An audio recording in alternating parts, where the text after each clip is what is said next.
Breaking news చూస్తున్నాం. Retired ENC Muralidhar Rao KCR ప్రభుత్వంలో కీలకంగా వ్యవహరించారు. కాళేశ్వరం ప్రాజెక్టు నిర్మాణంలో కీ రోల్ ప్లే చేశారు. మురళీధర్ రావు పదవీ కాలాన్ని ఏళ్లకేళ్లకు కేసీఆర్ సర్కార్ పొడిగించింది. కాళేశ్వరంలో భారీగా సబ్ కాంట్రాక్టులు ఇప్పించారనే ఆరోపణలున్నాయి. మురళీధర్ రావుపై ఏసీబీ రైడ్స్ చేస్తోంది. ఇక ఆదాయానికి మించి ఆస్తులు ఉన్నాయనే ఆరోపణలతో మురళీధర్ రావును ఏసీబీ అదుపులోకి తీసుకుంది. దాదాపు 10 గంటలుగా సోదాలు జరుగుతున్నాయి. పలు కీలక ఆస్తుల పత్రాలు అదేవిధంగా సబ్ కాంట్రాక్టర్లకు సంబంధించిన డాక్యుమెంట్స్ ఏసీబీ సీజ్ చేసినట్టు తెలుస్తోంది. ఇదే విషయంపై మరింత సమాచారం శ్రీశైలం అందిస్తారు. శ్రీశైలం, చెప్పండి. దీనికి సంబంధించి కాళేశ్వరం ప్రాజెక్టులో నిర్మాణంకి సంబంధించి మురళీధర్ రావుకి సోదాలు జరుగుతున్నట్టుగా తెలుస్తోంది. డీటెయిల్స్ ఇవ్వండి.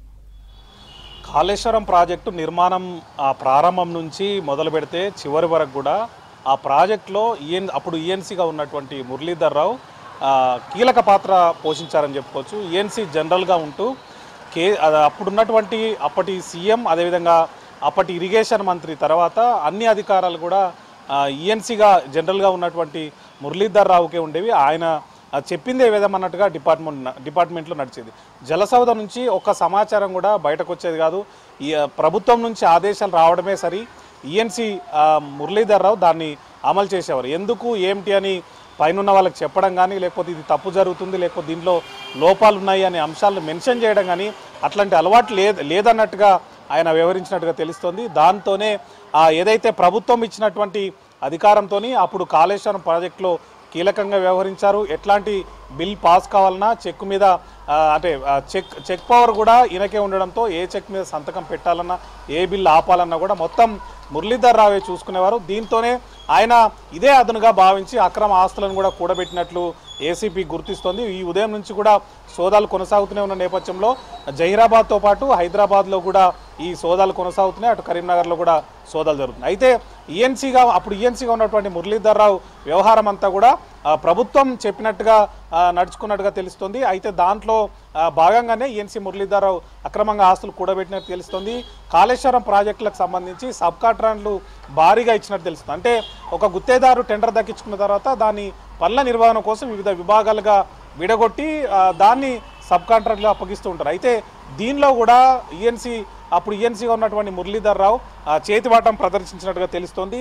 అంటే తన బంధువులు, తన స్నేహితులు, లేకపోతే తనకు తెలిసిన వాళ్లకు కాళేశ్వరం ప్రాజెక్టుకు సంబంధించినటువంటి సబ్ కాంట్రాక్టులు కూడా ఇప్పించినట్టు తెలుస్తోంది. తన కుమారుడికి కూడా హర్ష కన్స్ట్రక్షన్ పేరుతోని కూడా తన కుమారుడైనటువంటి మురళీధర్ రావు కుమారుడికి కూడా ఈ ప్రాజెక్టులకు సంబంధించి సబ్ కాంట్రాక్టులు భారీగా ఇచ్చినట్టు తెలుస్తుంది. అదేవిధంగా దాంతోపాటు ఆయన బంధువులకు చెందినటువంటి కన్స్ట్రక్షన్ కంపెనీల మీద కూడా ఈ రైట్స్ జరుగుతున్నాయి. ఇవన్నిట్లకు కూడా కేవలం తన కొడుకనే కాదు, మురళీధర్ రావుకు సంబంధించినటువంటి అనేక మంది బినామీలు ఉన్నారు. వాళ్ళ ఇళ్లలో కూడా ఈ రైట్స్ జరుగుతుండడంతో ఏసీబీ అధికారులకు ఇప్పటికే వాళ్ళు కీలకమైన ఫైళ్లు కానీ డాక్యుమెంట్లు కానీ దొరికినట్టుగా తెలుస్తుంది. స్థిర చరాస్తులను కూడా లెక్కించే పనిలో ఏసీబీ అధికారులు ఉన్నారు. అయితే మనం ఒక్కసారి అబ్జర్వ్ చేసినట్లయితే ఈఎన్సీ మురళీధర్ వ్యవహారం అప్పటి ప్రభుత్వంలో ఎట్లా ఉంది అని అంటే ఒక మూడో అంచెలో ఈయన పవర్గా ఉన్నట్టుగా తెలుస్తుంది. అంటే థర్డ్ పవర్గా ఉన్నట్టుగా తెలుస్తుంది కాళేశ్వరం ప్రాజెక్ట్ సంబంధించి.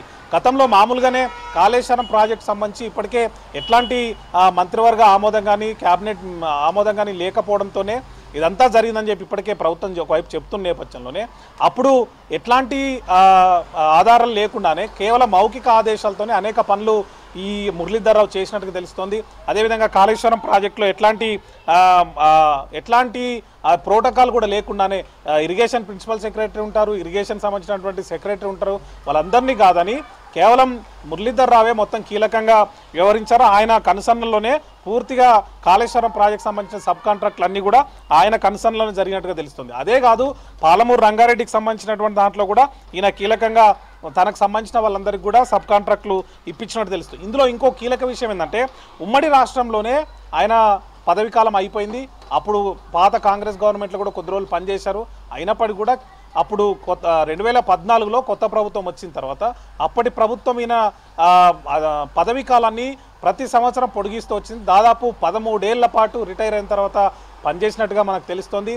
ఇదంతా కూడా కేవలం కాళేశ్వరం కమిషన్ కోసం, కాళేశ్వరం సంబంధించిన ప్రాజెక్ట్ కోసమే ఈయనను అందులో ఉంచినట్టు తెలుస్తోంది.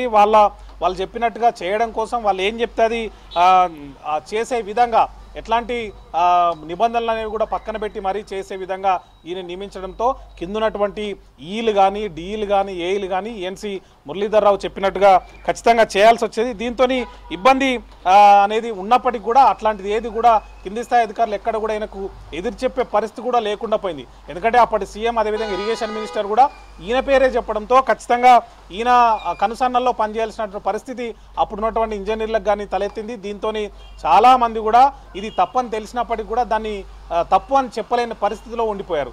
ఇదే సందర్భంలో ఈఎన్సీ జనరల్గా ఉంటూ అన్ని ఆదేశాలను కూడా ఈయన కనుసన్నల్లో జరిగిన నేపథ్యంలో ఏ పని చేయాలన్నా కూడా ఈయన అనుమతితో జరిగిన నేపథ్యంలో అప్పుడు ఉన్నటువంటి పరిస్థితుల నేపథ్యంలో కాళేశ్వరం ప్రాజెక్టు సంబంధించి అనేక అంశాల్లో ఈయన అంటే అక్రమాలకు పాల్పడినట్టు తెలుస్తోంది. ఎప్పుడైతే కొత్త ప్రభుత్వం వచ్చిన తర్వాత ఇప్పుడు విజిలెన్స్ విచారణకు ఆదేశించింది.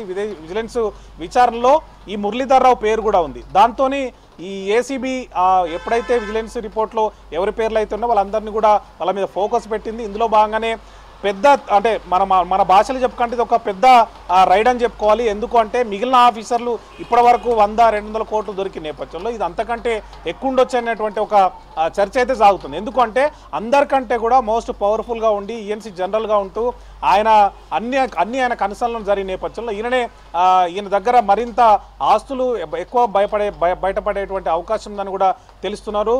అదేవిధంగా ఈయన కొడుకు కూడా అనేక సబ్ కాంట్రాక్ట్లు కూడా ఇచ్చినట్టు తెలుస్తుంది. ఆయన నుంచి మరికొంతమంది ఆయన స్నేహితులకు కానీ వాళ్ళకి తెలిసిన కంపెనీలకు కూడా ఈ సబ్ కాంట్రాక్ట్లు ఇచ్చి వాళ్లకు లబ్ధి జరిగే విధంగా కూడా ఈయన వ్యవహరించినట్టు కూడా మనకు సమాచారం ఉంది. అదే జరిగితే కనుక ఏసీబీ రైడ్లో ఖచ్చితంగా భారీగా ఆస్తులు బయటపడే అవకాశం ఉంది. అక్రమాస్తుల కేసులో ఇప్పటికే ఏసీబీ అదుపులో ఉన్న నేపథ్యంలో ఆయన అరెస్ట్ చేసి కస్టడీ కూడా తీసుకొని విచారించే అవకాశం కనిపిస్తుంది. దీంతో పాటు ఏదైతే మురళీధర్ రావు వ్యవహరించిన తీరు ఏదైతే ఉందో దాని మీద ఇప్పటికే విజిలెన్స్లో కూడా ఆయన పేరుంది. ఖచ్చితంగా క్రిమినల్ చర్యలు కూడా తీసుకోవాలని చెప్పినటువంటి జాబితాలో మురళీధర్ రావు పేరు కూడా ఉంది.